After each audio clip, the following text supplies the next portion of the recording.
വടി നിർത്ത്. ജയിച്ചു എന്നങ്ങ് ഉറപ്പിക്കാൻ പറ്റാ. ഇനിയും മത്സരം മലവെള്ളം പോലെ കിടപ്പുണ്ട്. ഉണ്ട്, പക്ഷെ മലയാളത്തിൽ ഒലിച്ചു പോകരുത്. ചലഞ്ച് ആർട്സ് ആൻഡ് സ്പോർട്സ് ക്ലബിന് വേണ്ടി അരിശുമൂട്ടിൽ അപ്പുക്കുട്ടൻ ചലഞ്ച് ചെയ്യുന്നു. ചെസ് മത്സരത്തിന് ഞാൻ എടുത്തോളാം. വേണ്ട, ഞാൻ നടന്നു പോയിക്കോളാം. കബഡി കളിക്കുന്നതുപോലെ വളവളാന്നുള്ള ശരീരം മതി. ചെസ്സിന് ബുദ്ധി വേണം. ചെസ് ബോർഡ് നിന്റെ കണ്ണീര് വീഴ്ത്തിയില്ലെങ്കിൽ എന്നതാ നീ ഇങ്ങനെ വിളിച്ചോ. എന്താ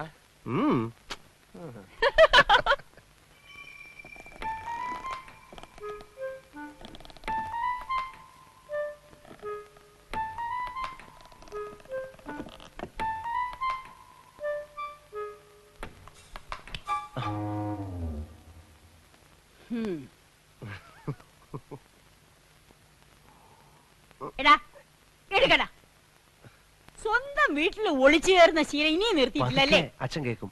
കേക്കട്ടെ. ഇന്നും ആവശ്യത്തിന് പറഞ്ഞിട്ടാ കിടന്നത്. എങ്കിലും കഴിക്കാം. കൈ കഴുക. ഇനിയിപ്പോ ഉണ്ടിട്ട് കൈ കഴുകാന്ന്. ഇപ്പത്തെ ഒരു കാര്യം.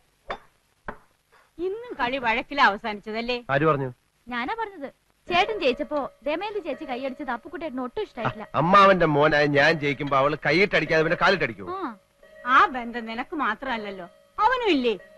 അപ്പുക്കുട്ടൻ കെട്ടാൻ പോകുന്ന പെണ്ണല്ലേ ദമയന്തി? ക്ലബ്ബുകാര് തമ്മിലുള്ള മത്സരമാണെങ്കിലും ഏട്ടനും ഏട്ടത്തെയും കുടുംബ മത്സരമായിട്ടാണ് കാണുന്നത്. അവരുമായിട്ട് ഇനിയൊരു വരസലിന് അച്ഛന് ഇഷ്ടമല്ലെന്ന് നിനക്ക് അറിഞ്ഞൂടെ? വരസനെന്ന് ഞാൻ പറഞ്ഞോ?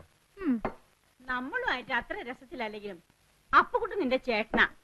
അവന്റെ മുമ്പിൽ ഒന്ന് തോറ്റു കൊടുത്താൽ നിനക്കൊന്നും വരാൻ പോകുന്നില്ല. അമ്മേ, മത്സരമാകുമ്പോ അങ്ങനെ മനഃപൂർവ്വം തോറ്റു കൊടുക്കാൻ പറ്റത്തില്ല. അത് പറ്റില്ല. ദേ വല്യമ്മയുടെ മോനെന്ന് പറഞ്ഞ അങ്ങനെ തോറ്റു കൊടുത്താലേ അതിന്റെ ക്ഷീണം എന്റെ ക്ലബിനാ. നിന്നെ ഏട്ടൻ പറഞ്ഞതാ ശരി.